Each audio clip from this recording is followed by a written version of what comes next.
श्रोत्रादीनीन्द्रियाण्यन्ये संयमाग्निषु जुह्वति शब्दादीन् विषयानन्य इंद्रियाग्निषु जुह्वति। अन्य योगी जन श्रोत्रादिक अर्थात श्रोत्र, नेत्र, त्वचा, जिह्वा, नासिका सब इंद्रियों को संयम रूपी अग्नि में हवन करते हैं, अर्थात इंद्रियों को विषयों से समेट कर संयत कर लेते हैं। यहां आग नहीं जलती। जैसे अग्नि में डालने से हर वस्तु भस्मसात हो जाती है, ठीक इसी प्रकार संयम ही एक अग्नि है जो इंद्रियों के संपूर्ण बहिर्मुखी प्रवाह को दग्ध कर देता है। दूसरे योगी लोग शब्दादिक अर्थात शब्द, स्पर्श, रूप, रस और गंध विषयों को इंद्रिय रूपी अग्नि में हवन कर देते हैं, अर्थात उनका आशय बदलकर साधना परक बना लेते हैं। साधक को संसार में रहकर ही तो भजन करना है। सांसारिक लोगों के भले बुरे शब्द उससे टकराते ही रहते हैं। विषयोत्तेजक ऐसे शब्दों को सुनते ही साधक उनके आशय को योग, वैराग्य सहायक, वैराग्योत्तेजक भावों में बदलकर इंद्रिय रूपी अग्नि में हवन कर देते हैं। जैसे कि एक बार अर्जुन अपने चिंतन में रत था, अकस्मात उसके कर्ण कुहरों में संगीत लहरी झंझना उठी। उसने सिर उठाकर देखा तो उर्वशी खड़ी थी, जो एक वेश्या थी। सभी उसके रूप पर मुग्ध हो झूम रहे थे, किंतु अर्जुन ने उसे स्नेहिल दृष्टि से मातृवत देखा।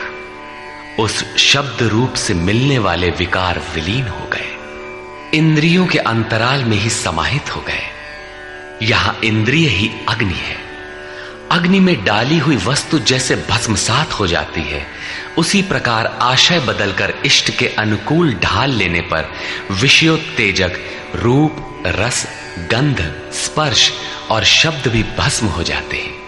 साधक पर कुप्रभाव नहीं डाल पाते। साधक इन शब्दादिकों में रुचि नहीं लेता, इन्हें ग्रहण नहीं करता। इन श्लोकों में अपरे, अन्य शब्द एक ही साधक की ऊंची नीची अवस्थाएं हैं। एक ही यज्ञकर्ता का ऊंचा नीचा स्तर है, न कि अपरे अपरे कहने से कोई अलग अलग यज्ञ।